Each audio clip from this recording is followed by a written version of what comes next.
வாழ்த்துகிறேன். வாசிப்போம் 1 பேதுரு 3:9. தீமைக்கு தீமையையும் உதாசனத்துக்கு உதாசனத்தையும் சரிக்கட்டாமல் அதற்கு பதிலாக நீங்கள் ஆசீர்வாதத்தை சுதந்திரித்துக் கொள்ளும்படி அழைக்கப்பட்டிருக்கிறவர்கள் என்று அறிந்து ஆசீர்வதியுங்கள். இந்த இடத்துல போட்டிருக்கு, நீங்கள் ஆசீர்வாதத்தை சுதந்திரித்துக் கொள்ளும்படி அழைக்கப்பட்டிருக்கிறவர்கள் அப்படின்னு சொல்லி அறிந்து கொள்ளுங்கள், ஆசீர்வதியுங்கள் போட்டிருக்கு. அறிந்து கொள்ளுங்கள், ஆசீர்வதியுங்கள். ஆசீர்வாதத்தை சுதந்திரித்துக் கொள்ளும்படி அழைக்கப்பட்டவர்கள், நீங்கள் அழைக்கப்பட்டவர்கள். வேதம் நம்மளை என்ன சொல்லுதுன்னா, நீங்கள் அழைக்கப்பட்டவர்கள் சொல்லுது. யாரால அழைக்கப்பட்டிருக்கிறீர்கள்? தேவனாலே அழைக்கப்பட்டிருக்கிறீர்கள். எதற்கு அழைக்கப்பட்டிருக்கிறீர்கள்? சுதந்திரித்துக் கொள்ளும்படி அழைக்கப்பட்டிருக்கிறீர்கள்.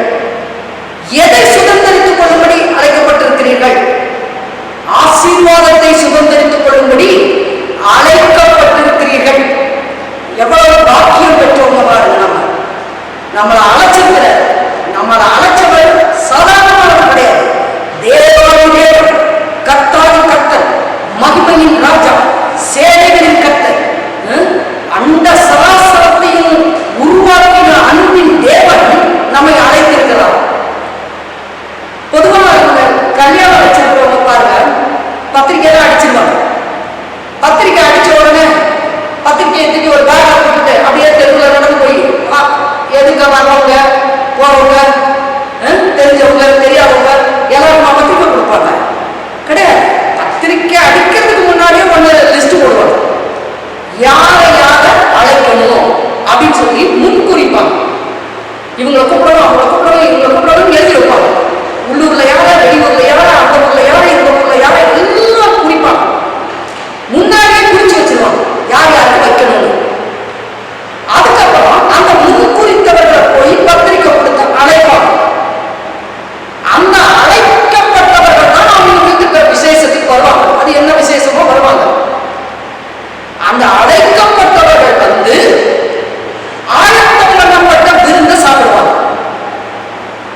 நீங்க யாராவது அழைக்கப்படாம விளையாட்டு போயிருக்கீங்களா?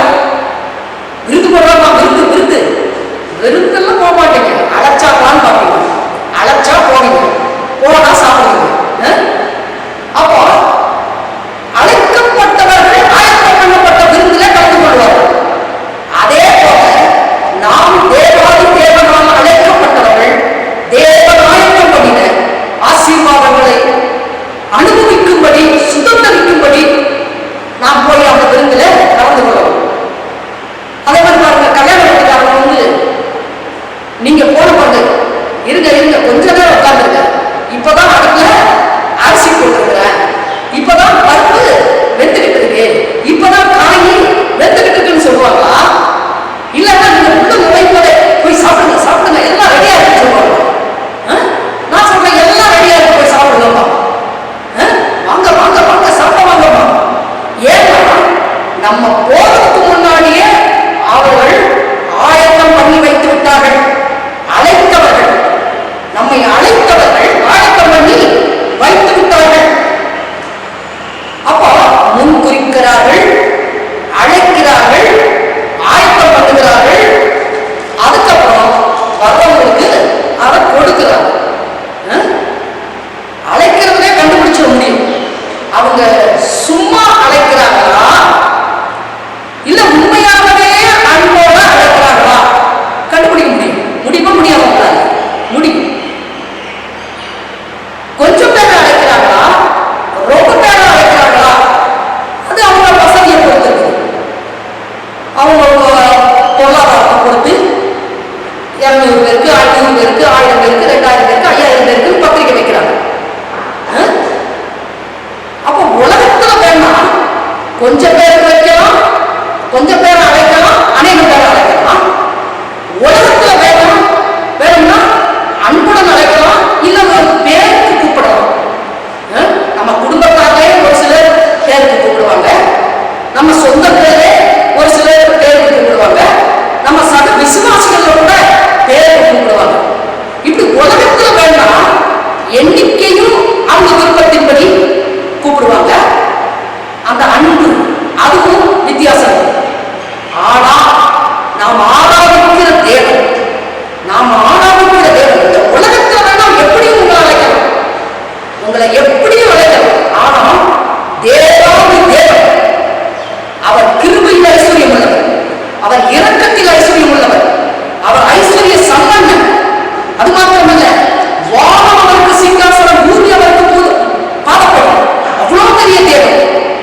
சுதந்தரிக்கும்படி அனுபவிக்கும்படி, சுதந்தரிக்கும்படி அனுபவிக்கும்படி.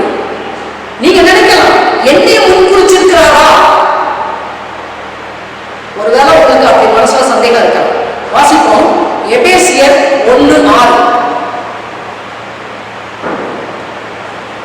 எபேசியர் 1:6.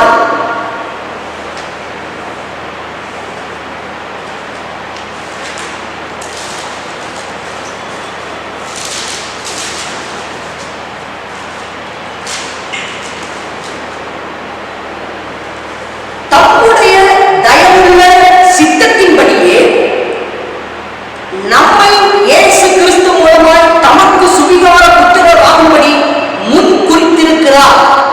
தம்முடைய தயவுள்ள சித்தத்தின்படியே நம்மை இயேசு கிறிஸ்து மூலமாய் தமக்கு சுவிகார புத்திரர் ஆகும்படி முன் குறித்திருக்கிறார் போது இதை இந்த வேதத்தில் இருக்கிற இந்த பகுதியை விசுவாசத்தோடு யார் யார் வாசிக்கிறார்களோ அவங்களை எல்லாருக்கும் இயேசு கிறிஸ்து மூலமாய் பிதாவாகிய தேவன் நம்மை சுவிகார புத்திரராகும்படி முன்குறித்திருக்கிறார். அது மாத்திரமல்ல, ரோமர் 8:29-30. ரோமர் 8:29-30. தம்முடைய குமாரன் அநேக சகோதரர்களுக்குள்ளே முதற் பேராளராயிருக்கும் பொருட்டு தேவன் எவர்களை முன்னறிந்தாரோ அவர்களை தமது குமாரனுடைய சாயலுக்கு ஒப்பாய் இருப்பதற்கு முன் குறித்திருக்கிறார். அடுத்த வசனம் ரொம்ப நல்லா கவனிங்க. எவர்களை முன் குறித்தாரோ அவர்களை அழைத்தும் இருக்கிறார். எவர்களை அழைத்தாரோ அவர்களை நீதிமான்களும் ஆக்கி இருக்கிறார்.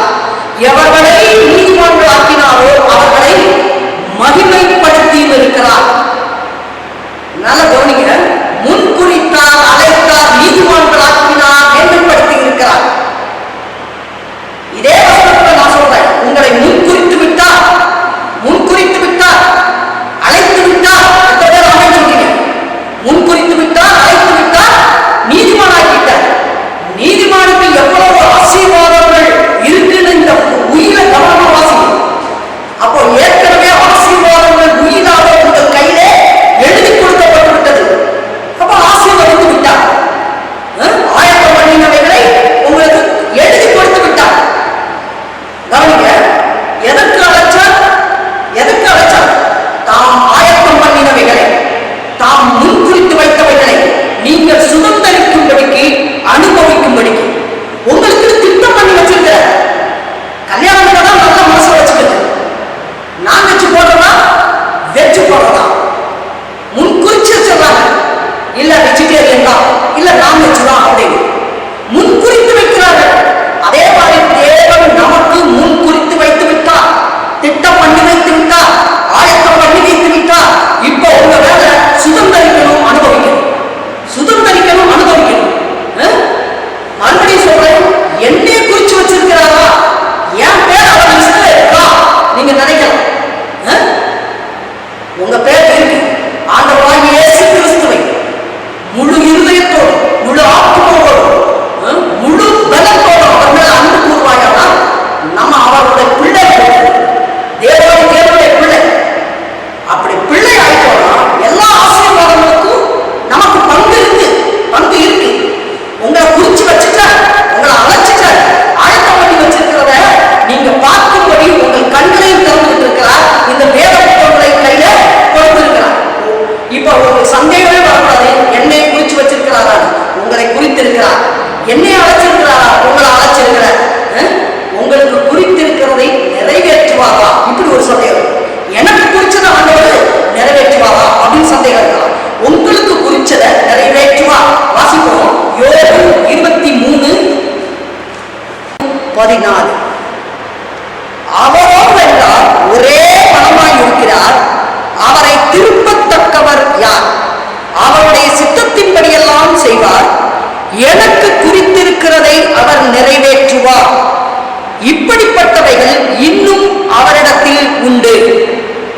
நல்ல கவனிங்க. அவரோ என்றால் ஒரே பணமாய் இருக்கிறார், அவரை திருப்பத்தக்கவர் யார்? அவருடைய செய்வார், எனக்கு குறித்திருக்கிறதை அவர் நிறைவேற்றுவார். யோபு சொல்றாரு, எனக்கு குறித்திருக்கிறதை அவர் நிறைவேற்றுவார், எனக்கு குறித்திருக்கிறதை அவர் நிறைவேற்றுவார். இவர் தீமையை பத்தி தான் பேசுறாரு அதிகமா. நான் சொல்றேன், நமக்கு அவர் எதை குறிச்சு பேசினாலும் ஒரு அருமையான சத்தியத்தை சொல்றாரு, எனக்கு குறித்திருக்கிறதை அவர் நிறைவேற்றுவா அப்படின்னு சொல்றாரு. அப்ப தேவன் ஒவ்வொருத்தருக்கும் குறித்து வைத்திருக்கிறார். உங்களுக்கு குறித்திருக்கிறதை நிறைவேற்றுவார். உங்களுக்கு குறிச்சு வச்சுட்டார். என்ன குறித்து வைத்திருக்கிறார், என்ன ஆயத்தம் பண்ணி வைத்திருக்கிறார், என்ன திட்டம் பண்ணி வைத்திருக்கிறார். 1 கொரிந்தியர் 2:9, 1 கொரிந்தியர் 2:9.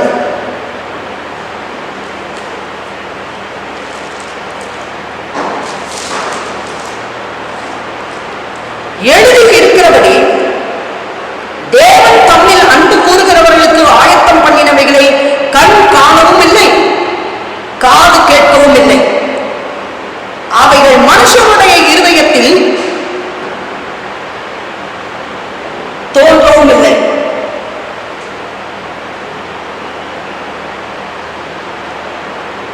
நமக்கோ தேவன் அவைகளை தமது ஆவியினாலே வெளிப்படுத்தினார். இந்த 9-10 வசனங்களை பாருங்க. தேவன் தம்மில் அன்பு கூறுகிறவர்களுக்கு ஆயத்தம் பண்ணினவைகளை, எல்லாரும் சொல்லுவோம், தேவன் தம்மில் அன்பு கூறுகிறவர்களுக்கு ஆயத்தம் பண்ணினவைகளை. அப்போ ஆயத்தம் பண்ணினவைகள் போட்டு ஏற்கனவே ஆயத்தம் பண்ணிவிட்டா அது உங்க கண்ணுக்கு தெரியாம இருக்கலாம். அவர் அப்படிதான் சொல்றாரு, கண் காணவும் இல்லை, காது கேட்கவும் இல்லை, மனுஷனுடைய இருதயத்தில் தோன்றவும் இல்லைங்கிறார். நமக்கோ ஒருவேளை மற்றவங்களுக்கு கண்ணுல பார்க்க முடியல, காதுல கேட்க முடியல, இருதயத்தில் அவங்களுக்கு தோன்றவும் இல்லை. ஆனால் நமக்கோ தேவன் அவைகளை தமது ஆவியினாலே, பரிசுத்த ஆவியானவர்களே நமக்கு வெளிப்படுத்தினார். வெளிப்படுத்தினார்.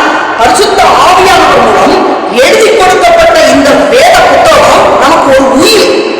தேவன் நமக்கு ஆயத்தம் பண்ணினவைகள் இந்த உயிரில எழுதப்பட்டிருக்குது. அவர் நம்மோடு பண்ணின ரத்த உடன்படிக்கையின் மூலம் நமக்கு இந்த உயிர் எழுதி கொடுக்கப்பட்டிருக்கிறது. மறுபடியும் சொல்றேன், பழைய ஏற்பாட்டு யோபுவே என்ன சொல்றாரு, எனக்கு குறித்தவைகள், எனக்கு குறித்திருக்கிறதை அவர் நிறைவேற்றுவார். புதிய ஏற்பாட்டில் ஆண்டவராகிய இயேசு கிறிஸ்துவின் ரத்தத்தினாலே மீட்கப்பட்ட நாம் இன்னும் தைரியமா சொல்லலாம், எனக்கு குறித்திருக்கிறதை அவர் நிறைவேற்றுவார், எனக்கு திட்டம் பண்ணினதை அவர் நிறைவேற்றுவார், எனக்கு ஆயத்தம் பண்ணினதை அவர் நிச்சயமாக தருவார், நிச்சயமாக தருவார். எத்தனை பேர் விசுவாசிக்கிறீங்க? ஆமென். வாசிப்போம். லூக்கா 2 என்ன ஆயத்தம் பண்ணி வைத்திருக்கிறார்? லூக்கா 2:30, 31, 32.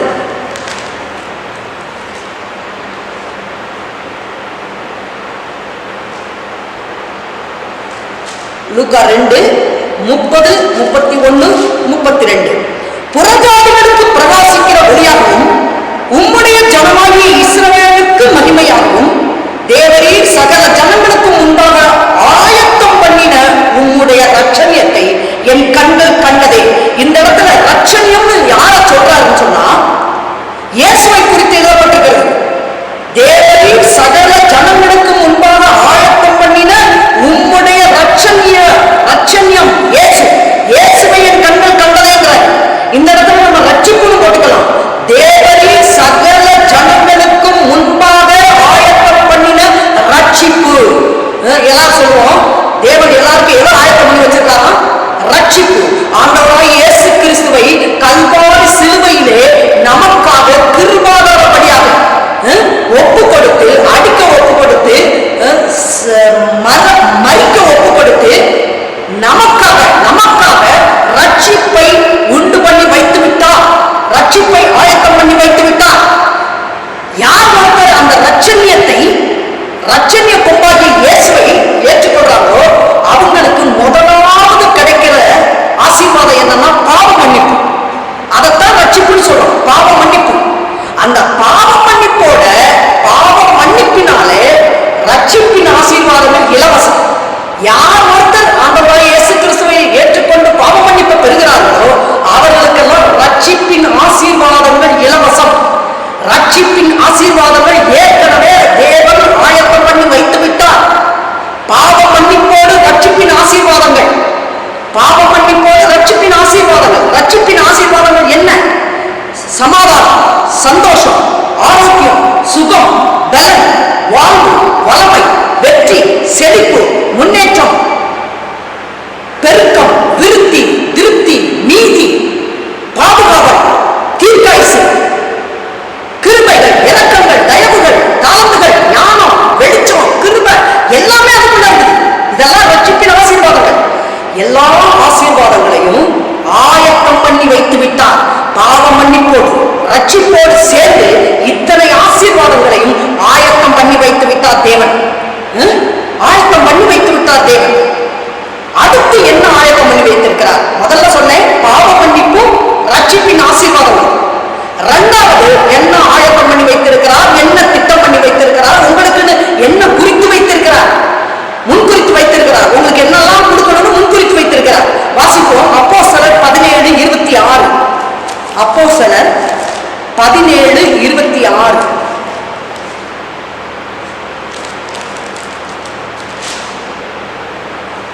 மனுஷ ஜாதியான சகல ஜனங்களையும் அவர் ஒரே இரத்தத்தினாலே தோன்ற பண்ணி பூமியின் மீதெங்கும் குடியிருக்க செய்து முன் தீர்மானிக்கப்பட்ட காலங்களையும் அவர்கள் குடியிருப்பின் எல்லைகளையும் குறித்திருக்கிறார்.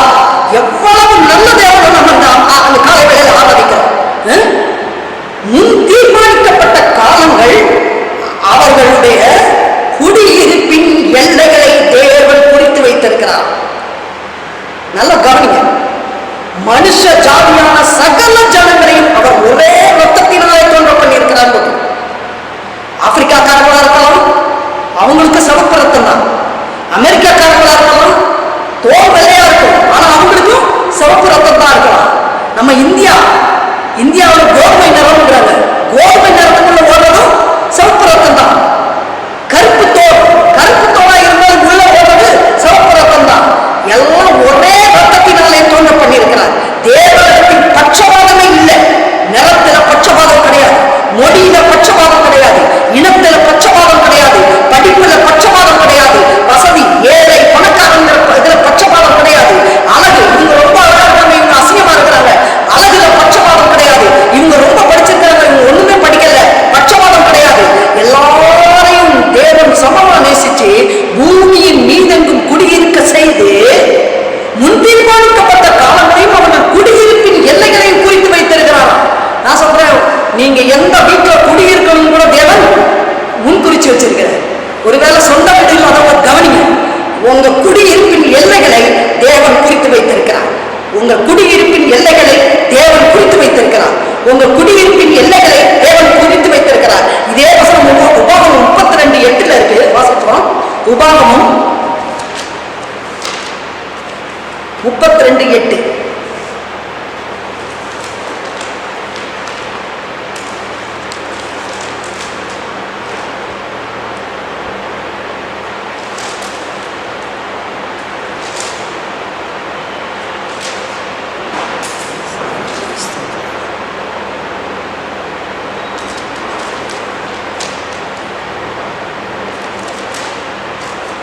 உன்னதமானவர் ஜாதிகளுக்கு சுதந்திரங்களை பங்கிட்டு ஆதாரம் புத்திரரை வெவ்வேறாய் பிரித்த காலத்தில் இஸ்ரவேல் புத்திரருடைய தொகைக்கு தக்கதாய் சர்வ ஜனங்களின் எல்லைகளை திட்டம் பண்ணினார். நல்லா கவனிங்க. அந்த இஸ்ரவேல் புத்திரருடைய தொகைக்கு தக்கதாய், அவங்க எவ்வளவு பேரோ அவ்வளவு பேருக்கு தக்கதாய் சர்வ ஜனங்களின், அந்த ஜனங்களுக்கு வேண்டிய எல்லைகளை திட்டம் பண்ணினான். தேவன் எல்லைகளை குறித்து வைத்திருக்கிறார். மறுபடியும் சொல்றேன், சொந்த வீடு இல்லாதவங்க கவனிங்க. தேவன் நம்முடைய குடியிருப்பின் எல்லைகளை திட்டம் பண்ணி வைத்திருக்கிறார், முன் குறித்து வைத்திருக்கிறார், ஆயத்தம் பண்ணி வைத்திருக்கிறார். முதல்ல சொன்னேன், ரட்சிப்பை ஆயத்தம் பண்ணி வைத்திருக்கிறார், ரட்சிப்போடு கூட ஆசீர்வாதங்களை ஆயத்தம் பண்ணி வைத்திருக்கிறார். இப்ப சொல்றேன்,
சிங்காரமான தேசத்திலே அவர்களை கொண்டு வந்து விடுவேன் என்றும் அந்நாளிலே ஆணையிட்டு.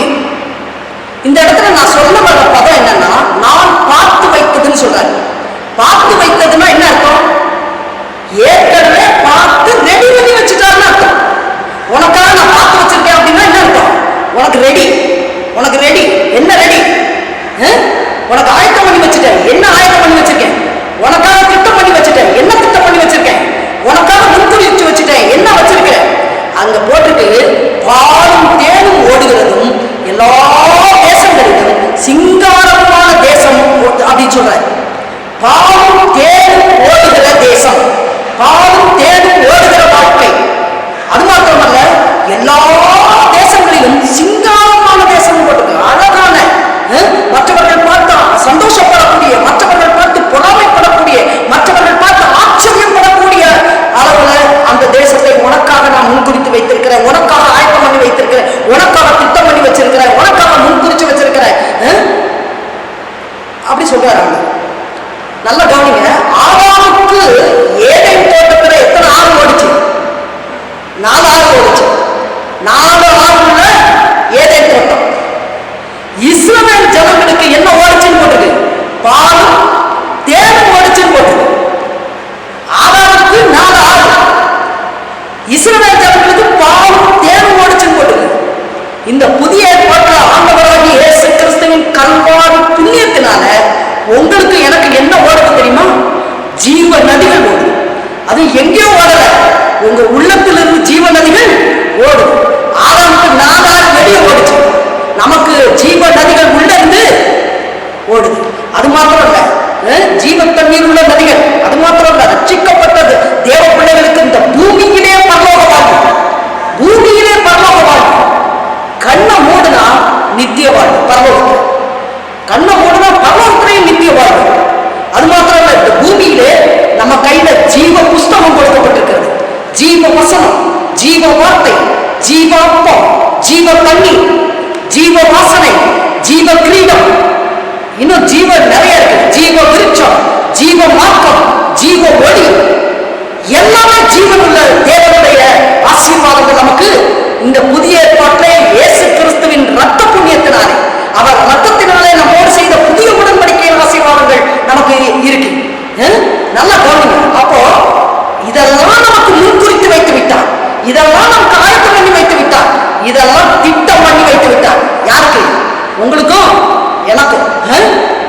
அதுவும் நம்ம வாழ்க்கை எப்படி இருக்குமா? எல்லா தேசங்களிலும் சிங்காரமான தேசங்கள் ஆண்டவர் சொல்றார். எல்லா தேசத்தையும் செக் பண்ணி எது நல்ல தேசமா அதுதான் நான் பண்றேன். நான் சொல்றேன், எல்லா ஆசீர்வாதங்களையும் எல்லாவற்றிலும் பெஸ்டான ஆண்டவர் செலக்ட் பண்ணி நமக்கு கொடுப்பார். பெஸ்டான, சிறந்த, உயர்வான, சிங்காரமான வாழ்க்கைக்கு வேண்டியவைகளை தேவன் நமக்காக ஆயத்தம் பண்ணி வைத்து விட்டார். ஆயத்தம் பண்ணி வைத்து விட்டார். உங்களுக்கு தெரியும், இளையகுமாரன் வீட்டுக்கு வர்றான். யார் வீட்டுக்கு வர்றான்? அப்பா வீட்டுக்கு வர்றான். அப்பா வீட்டுக்கு வந்த உடனே அப்பா வேலைக்காரர்களை கூப்பிட்டு, எப்பா நீ போய் செருப்பு வாங்கிட்டு வந்துரு, நீ போய் உயர்ந்த வஸ்திரம் கடையில போய் வாங்கிட்டு வந்துரு அப்படியா சொன்னாரு? வந்தவன் சொன்னாரு, அவனுக்கு உயர்ந்த வஸ்திரத்தை உடுத்துவீங்கள், கால்களுக்கு பாதரட்சைகளை கொண்டு வந்து போடுங்க, கைக்கு மோதிரத்தை போடுங்க, எல்லா ஆயத்தம் பண்ணி வச்சிருந்தாரு. அது மாத்திரமல்ல, வேலைக்காரர்கிட்ட சொல்றாரு, போய் கொடுத்த கண்டை அடிப்பீங்கள், இவனுக்காக அடிப்பீங்கள். அப்ப நான் நினைக்கிறேன், மகன் என்னைக்காவது ஒரு நாள் திரும்பி வருவான்னு சொல்லி அந்த மகனுக்காகவே கண்டை வளர்த்துட்டு வந்துருந்துருக்க. அதனாலதான் வேலைக்காரன் சொன்ன உடனே போய் கண்டு அடிச்சு பிரியாணியை போட்டோம். அப்போ கன்று ஆயத்தம், எல்லா ஆயத்தம், எல்லா ஆயத்தம் பண்ணி வச்சுட்டேன். மகன் என்னைக்காவது ஒரு நாள் திரும்பி வருவான். நான் சொல்றேன், எல்லாம் நம்ம வந்துட்டோம் அவர்கிட்ட, எல்லா ஆயத்தம் பண்ணினவைகள் இருக்குது. இப்ப எல்லாத்தையும் எடுத்து சுதந்திரித்து அனுபவிக்க வேண்டியதுதான் நம்ம உங்க வேலையா தான். மறுபடி சொல்றேன், பாலும் தேனும் ஓடுகிற வாழ்க்கை அப்படின்னா எழுத்தின்படியே பாலும் தேனும் ஓடும், ஒரு குறைவு உங்களுக்கு இருக்காது. அது மாத்திரம் அர்த்தம் இல்லை. பாலும் தேனும் ஓடுகிறதா இன்னும் அர்த்தம் எடுத்துக்கலாம். செழிப்பான வாழ்க்கை, வளமையான வாழ்க்கை, கொழுமையான வாழ்க்கை, உச்சிதமான வாழ்க்கை, உயர்வான வாழ்க்கை, அருமையான வாழ்க்கை, எல்லாவித ஆசீர்வாதங்களும்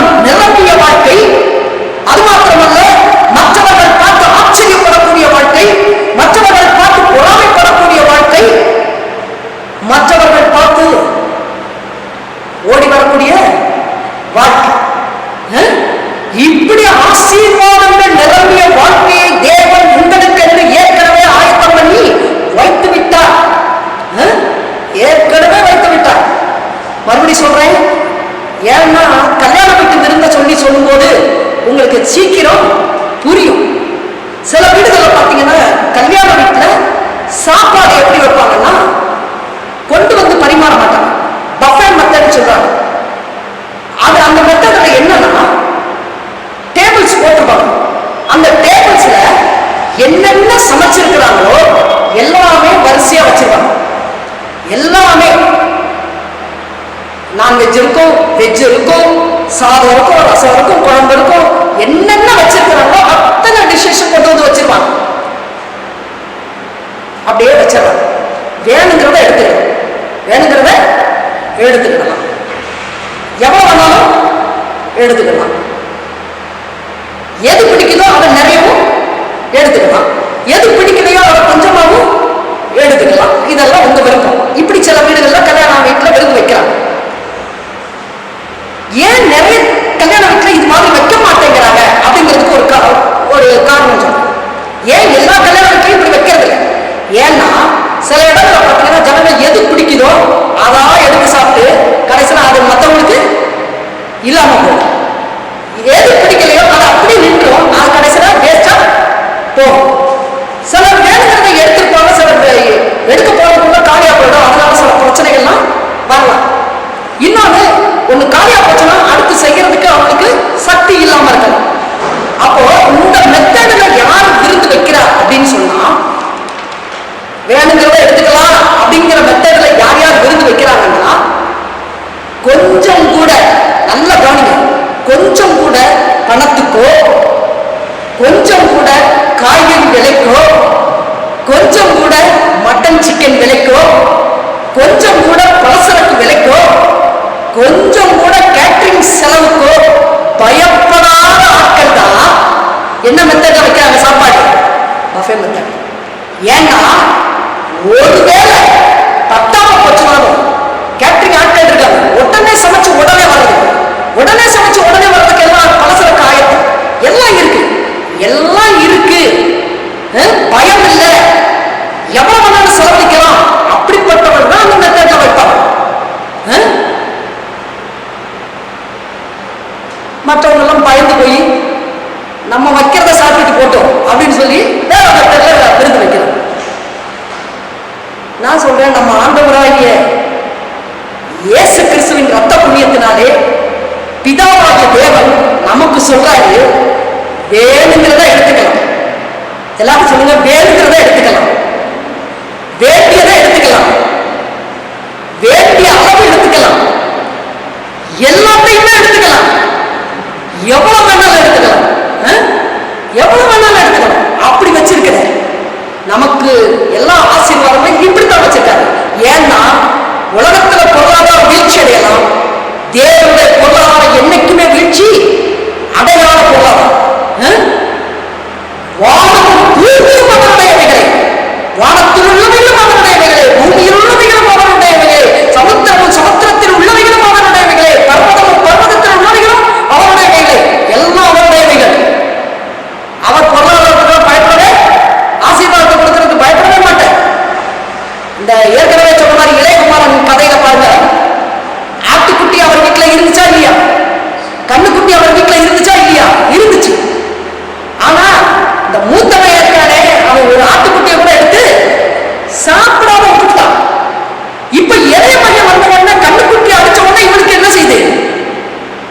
இவன் மனசெல்லாம் துள்ளுது, ஆட்டுக்கடா மாதிரி, மாட்டுக்கடா மாதிரி. ஆட்டுக்குட்டி அடிச்சுட்டாரு, கண்ணுக்குட்டி அடிச்சுட்டாரு, கண்ணுக்குட்டி அடிச்சுட்டாரு, அப்படியே கண்ணுக்குட்டி மாதிரி துள்ளுது. அப்பா நமக்கு ஒரு ஆட்டுக்குட்டியை கூட அடிக்கலையே, அப்பா நமக்கு ஒரு ஆட்டுக்குட்டியை கூட அடிக்கலையே. ஆட்டுக்குட்டி அவங்க வீட்டுல இருந்துச்சா இல்லையா? இருந்துச்சு. அவனுக்கு எடுக்க தெரியல, அனுபவிக்க தெரியல. நான் சொல்றேன், தேவனிடத்துல எல்லா ஆசீர்வாதங்களும் கொட்டி கிடக்கு, ஏராளமா ஏராளமா ஏராளமா தாராளமா கொட்டி கிடக்கு.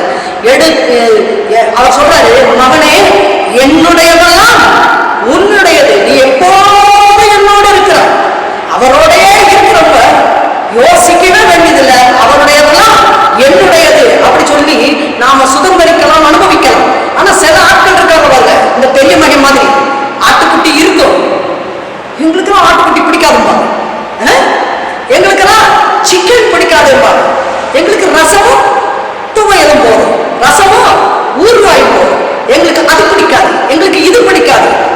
இப்படியே சொல்லி நிறைய ஆசீர்வாதங்களை, நான் சாப்பாட்டு விஷயத்தை மட்டும் பேசுறேன்னா புரியறதுக்காக பேசுறேன். இது மாதிரி அநேக ஆசீர்வாதங்களை மிஸ் பண்ணிடுவாங்க. சிலர் பார்த்தீங்கன்னா வயிற்றுக்கு வஞ்சனை இல்லாம கிடைக்கிறதெல்லாம் வாங்கி உள்ள போட்டுக்கிடுவாங்க.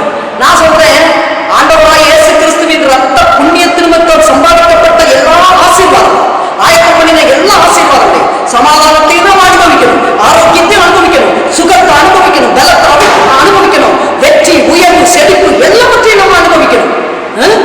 எதையும் மிஸ் பண்ணக்கூடாது. எல்லாரும் சொல்லுவோம், எதையும் மிஸ் பண்ண மாட்டேன். ஆமா, ருசியாக பார்க்கணும், ருசியாது பார்க்கணும். எத்தனை பேர் அப்படி சாப்பிடுவீங்க? அந்த பஃபே மெத்தட மறுபடியும் சொல்றேன், அப்படி வரிசையா இருக்கு. அங்க சேரை போட்டு அந்த கல்யாணம் நடத்துறவர் உட்கார்ந்துருக்காருன்னு வைங்க, அந்த கல்யாணம் வீட்டுக்காரரு சேரை போட்டு உட்கார்ந்துருக்காருன்னு வைங்க, எத்தனை பேர் எடுப்பீங்க?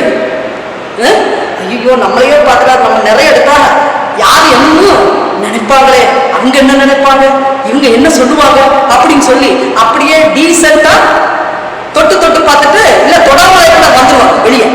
வெளியே வந்துட்டு, ஐயோ அது அவ்வளோ டேஸ்டா இருந்துச்சா, நான் எடுக்கலாம்னு நினைச்சேன், ஆனா அவங்க என்ன நினைப்பாங்களோ, அவங்க என்ன சொல்லுவாங்களோ எடுக்காம வந்துட்டேன்னு சொல்லி வருத்தப்படுவாங்க. இப்படியே நினைச்சு வெளியே வந்து பேசுவாங்க.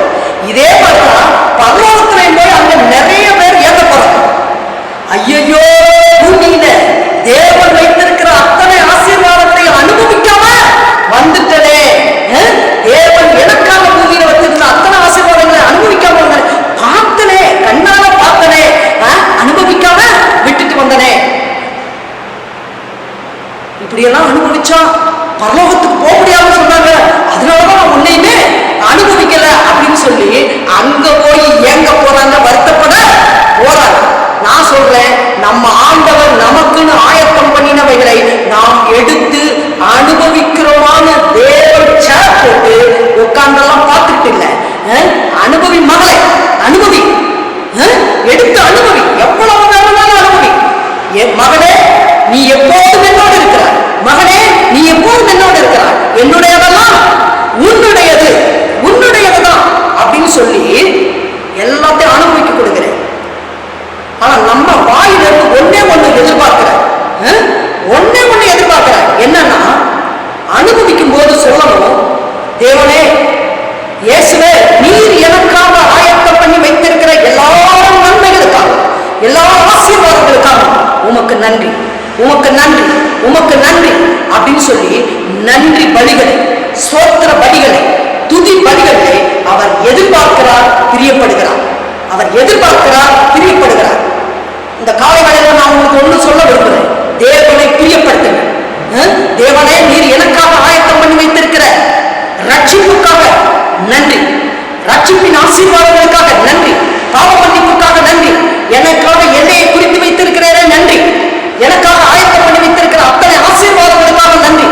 இதை நான் சாப்பாட்டை வச்சு சொன்னதுனால ஆண்டவர் வெறும் சாப்பாட்டுக்கு மட்டும்தான் முக்கியத்துவம் கொடுக்கிறாருன்னு நினைச்சாருங்க. சாப்பாட்டை சொன்னா ஈஸியா புரிஞ்சுக்கிடுவீங்களே,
நமக்காக பரிசுத்த ஆவியானவரை கொடுத்து விட்டார். இப்ப பரிசுத்த ஆவியானவர் நமக்குள்ள இருந்து நம்மை வழி நடத்துகிறார், கொண்டு போய் ஆசீர்வாதங்களை சுதந்திரிக்கும்படி சேர்க்கிறார். ஒருவேளை உங்களுக்கு அதுக்கான பாதை தெரியாம இருக்கலாம், வழி தெரியாம இருக்கலாம். அவர் ஆலோசனை தந்து உணர்த்தி வழிகாட்டி சத்தியத்தில் உள்ள அத்தனை ஆசீர்வாதங்களையும் அத்தனை நன்மைகளையும் சுதந்திரிக்க நடத்துவார். மறந்துடாதீங்க. அதனாலதான் சொல்றோம், பரிசுத்த ஆவியோட அபிஷேகம் ரொம்ப ரொம்ப ரொம்ப முக்கியம். ரட்சிக்கப்பட்ட நாள்ல நம்மை சிங்காரமான தேசத்துல கொண்டு வந்திருக்காரு. இனி ஆவிக்குரிய கண்களை திறந்து அவர் ஆயத்தம் பண்ணின நன்மைகள் என்னென்ன அப்படின்னு சொல்லி நம்ம கண்ணை திறந்து ஆவிக்குரிய கண்களை திறந்து பார்க்கணும். எல்லாவற்றையும் பார்க்கணும், அனுபவிக்கணும், சுதந்திரிக்கணும், அனுபவிக்கணும். அது மாத்திரமல்ல, அவர் அடுத்து என்ன ஆயத்தம் பண்ணி வச்சிருக்கிறார்? எபேசியர் 2:10 போட்டுக்கு, ஏனெனில் நற்கிரியைகளை செய்கிறதுக்கு நாம் கிறிஸ்து இயேசுவுக்குள் சிருஷ்டிக்கப்பட்டு தேவனுடைய செய்தியாக இருக்கிறோம், அவைகளில் நாம் நடக்கும்படி அவர் முன்னதாக அவைகளை ஆயத்தம் பண்ணி வைத்திருக்கிறார். நல்ல கவனிங்க, எவைகளை ஆயத்தம் பண்ணி இருக்கிறார்னா அவைகளில் நாம் நடக்கும்படி. எவைகளில் நாம் நடக்கும்படினா நாம் கிறிஸ்து இயேசுவுக்குள் நற்கிரியைகளை செய்யும்படி. நல்ல கவனிங்க, நாம் நற்கிரியைகளை செய்யும்படி நடக்கிறதுக்கு பாதைகளை தேவன் ஆயத்தம் பண்ணி வைத்திருக்கிறார். என்ன நற்கிரியை? நற்கிரியைனா என்ன? இயேசு இந்த பூமியிலே செய்ததுதான் நற்கிரியை. அப்ப அதே நற்கிரியைகளை செய்யும்படி நமக்காக தேவன் பாதைகளை கூட ஆயத்தம் பண்ணி வச்சிருக்கிறார். நீ இந்த பாதையில போகணும், அதுக்காக தான் சிருஷ்டிக்கப்பட்டிருக்கிறோம், அதுக்காக தான் அழைக்கப்பட்டிருக்கிறோம், அதுக்காக தான் அபிஷேகிக்கப்பட்டிருக்கிறோம். உங்களால் சுவிசேஷம் அறிவிக்கப்பட வேண்டிய ஆட்கள் நிறைய இருக்கிறார். உங்களால் அவருடைய புண்ணியங்களை அறிவிக்கப்பட வேண்டிய இடங்கள் நிறைய இருக்குது. உங்களால் குணமாக்கப்பட வேண்டிய வியாதிஸ்தர்கள் நிறைய பேர் இந்த பட்டணத்தில் இருக்கிறாங்க. உங்களால் துரத்தப்பட வேண்டிய பிசாசுகள் இந்த பட்டணத்தில் அதிகமா இருக்குது. உங்களால சுகமாக்கப்பட வேண்டிய வியாதிஸ்தர்கள் இந்த பட்டணத்தில் இருக்கிறார்கள். உங்களால் எழுப்பப்பட வேண்டிய திமிர்வாதக்காரர்கள் நிறைய பேர் இந்த பட்டணத்துல இருக்கிறாங்க. உங்களால் திறக்கப்பட வேண்டிய பார்வையற்றோர் நிறைய பேர் இந்த பட்டணத்துல இருக்காங்க.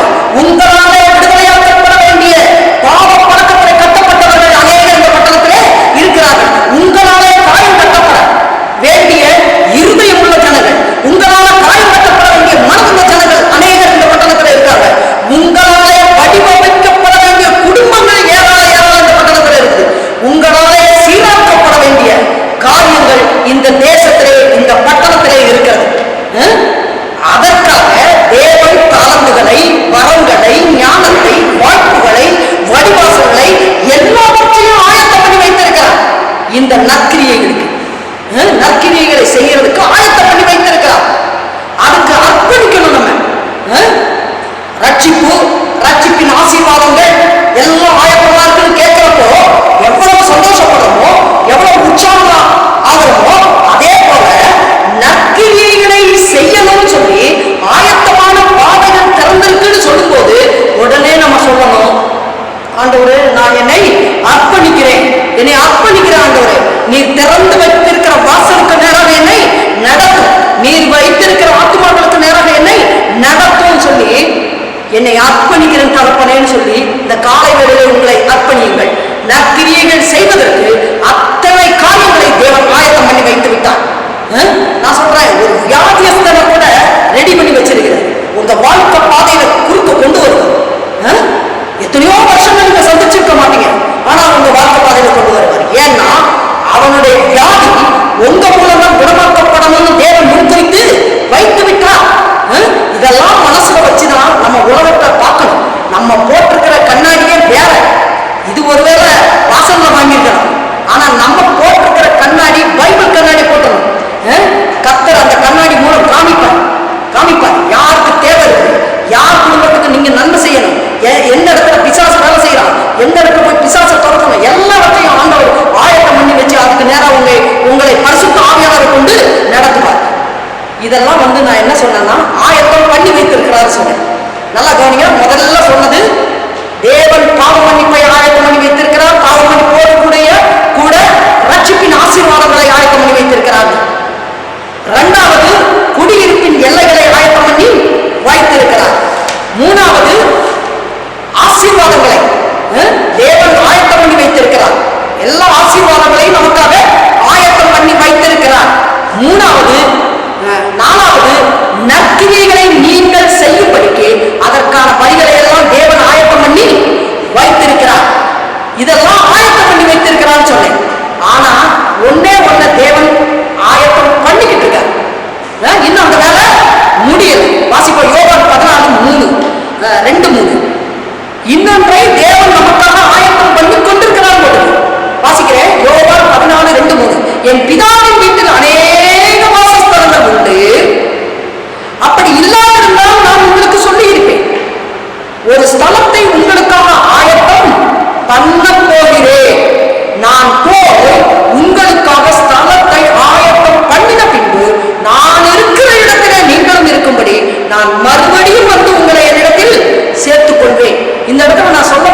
இன்னும் நான் அவர் வரல, மறுபடியும் வந்து உங்களை என்னிடத்தில் கூட்டிக் கொண்டு போவேன்னு சொல்றேன், சேர்த்துக் கொள்வேன் ஆயத்தம் பண்ணின பின்பு.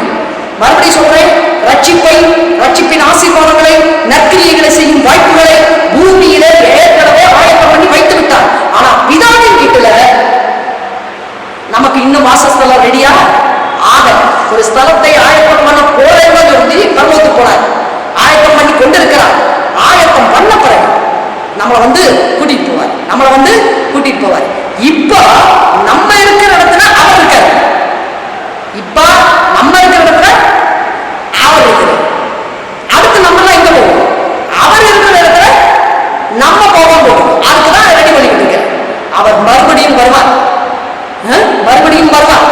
வந்து உங்களையும் என்னையும் இயேசுவை விசுவாசிக்கிற ஒவ்வொருவரையும் அவரிடத்தில் சேர்த்துக் கொள்வார் போட்டு. இதத்தான் ரகசிய வருகைன்னு சொல்றாங்க. இப்படி வரவத்தான் வேதம் ரகசிய வருகைன்னு சொல்லுது. இப்படி ரகசிய வருகையின் போது நாம் அவர் ஆயத்தம் பண்ணின இடத்துக்கு போவோம். ஆயத்தம் பண்ணின இடத்துக்கு போவோம். ஆயத்தம் பண்ணிட்டு தான் வருவார். இரண்டாம் வருகையின் போது நம்ம பரலோகத்துல இருந்து பூமிக்கு வருவோம். போனவங்களாம் திருப்பி பூமிக்கு வருவோம் போட்டு. இது ரெண்டு வேற வேற நிகழ்ச்சிகள்.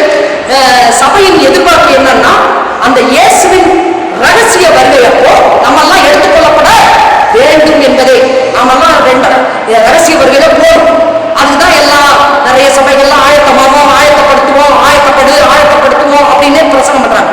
ஆயத்தமாவோம் என்று நமக்கு வேதம் கட்டளை கொடுக்கிறது. நான் சொல்றேன், நம்ம பயப்படவே வேண்டியது. ரகசிய வருகையில நம்ம போவோமா, போக மாட்டோமா, நம்ம ஆயத்தமா இருவோமா, ஆயத்தம் பண்ணணுமா, இப்படி எல்லாம் பயப்படவே வேண்டியது. ஏன் சொல்லட்டா, பரிசுத்த ஆவியானவரே நம்மை ஆயத்தப்படுத்துகிறவர். அப்ப நம்ம ஒவ்வொரு நாளும் அவருக்கு அர்ப்பணிக்கணும். தகப்பனே, என்னை நான் உங்களிடத்துல ஒப்பு கொடுக்கிறேன், என்னை அர்ப்பணிக்கிறேன் அப்படின்னு சொல்லும்போது அவரே ஆயத்தப்படுத்திடுவார். ரகசிய வருகையில நம்ம எடுத்துக்கொள்ளப்படும்படி அவரே நம்மை ஆயத்தப்படுத்தி விடுவார். உங்களுக்கு தெரியும், ஒரு கல்யாண வீட்டுக்கு போறோம்னு சொன்னா பெற்றோர் சின்ன பிள்ளையா இருந்தா அவங்களே அந்த கல்யாண வீட்டுக்கு போறதுக்கு பிள்ளைகள் என்ன பண்ணுவாங்க? ஆயத்தம் பண்ணுவாங்க. இந்த ட்ரெஸ்ஸை போடுன்னு ட்ரெஸ் எடுத்து கொடுப்பாங்க. இதை போடு, அதை போடு, இதை மாத்து, அதை செய்ய, இதை செய்ய, காதுல போடு, கழுத்துல போடு, காலில் இதை போடு எல்லாம் சொல்றாங்க. ஏன்னா அந்த பிள்ளைய அந்த கல்யாண வீட்டுக்கு அழைச்சிட்டு போறதுக்கு இவங்க என்ன பண்றாங்க? ஆயத்தம் பண்றாங்க. அதே மாதிரி பூமியில பரிசுத்த ஆவியானவர் நம்மை பரலோகத்துக்கு கூட்டிட்டு போறதுக்கு, ரகசிய வருகையில நம்ம எடுத்துக்கொள்ளப்படுறதுக்கு பரிசுத்த ஆவியானவரை நம்மளை என்ன செய்வாங்க? ஆயத்தப்படுத்துவார். சில பிள்ளைங்க பாருங்க, முரண்டு பிடிக்கும். எனக்கு இந்த ட்ரெஸ் பிடிக்கல, எனக்கு இது பிடிக்கல அப்படின்னு சொல்லுவாங்க. ஆனா நான் சொல்றேன், பிடிக்கலன்னா அதுக்காக விட்டுட்டு போயிருவாங்களா? இல்ல. என்ன சொல்லுவாங்க? சரி பரவாயில்ல, இன்னைக்கு இதை போட்டுக்கோ, நாளைக்கு இன்னொரு தடவை போகும்போது அதை போட்டுக்கோ அப்படின்னு சொல்லி எப்படியும் அட்ஜஸ்ட் பண்ணி விட்டு கொடுக்க வச்சு போதிச்சு சரியானபடி நடத்தி சரியானபடி ஆயத்தம் பண்ணி அந்த கல்யாண வீட்டுக்கு கூட்டிட்டு போறாங்க. அதே மாதிரி பரிசுத்த ஆவியானவர் நம்மை ஆயத்தப்படுத்துகிறவர். ஆனா இன்னைக்கு அநேக சபைகள் சொல்றாங்க, நீ ஆயத்தம் உன்னை விட்டுட்டு போயிடுவாருங்கிறாங்க. எனக்கு ஒரு பயமும் இல்லை. ஏன்னா நம்மளை ஆண்டவர் அப்படி விட்டுட்டு போறதுக்காக இவ்வளவு வசனங்களை கொடுத்து நம்மளை நடத்துறாரு. நம்மளை கூட்டிட்டு போயிடுவாருன்னு நம்பிக்கை இருக்கு. எத்தனை பேருக்கு நம்பிக்கை இருக்கு இந்த காலங்களில்? அவரே நம்மை தகுதிப்படுத்தினவர், அவரே நம்மை ஆயத்தப்படுத்துகிறார்.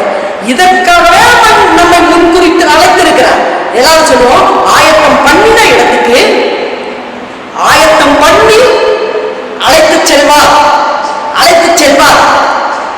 இதுக்காகத்தான் நம்மை முன்குறித்து அழைத்திருக்கிறார், ஆசீர்வதிக்கிறார், அநேகருக்கு ஆசீர்வாதமாக நடத்துகிறார். இப்ப மறுபடியும் ஒரு 4 பாயிண்டை சொல்றேன். ஒண்ணு, அவர் ஆயத்தம் பண்ணினவைகளை அறிந்து சுதந்திரித்து அனுபவித்து இயேசுவின் நாமத்தை நாம் அந்த பூமியில மகிமைப்படுத்துவோம்.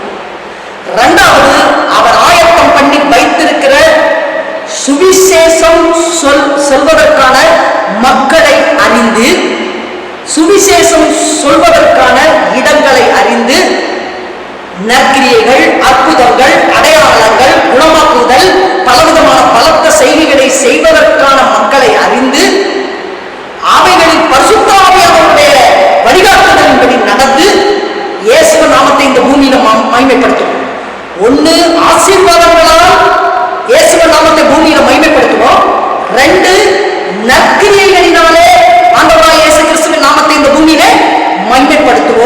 இப்படி நாம இந்த பூமியிலே இயேசுவின் நாமத்தை மகிமைப்படுத்தும் போது அவர் நமக்கென்று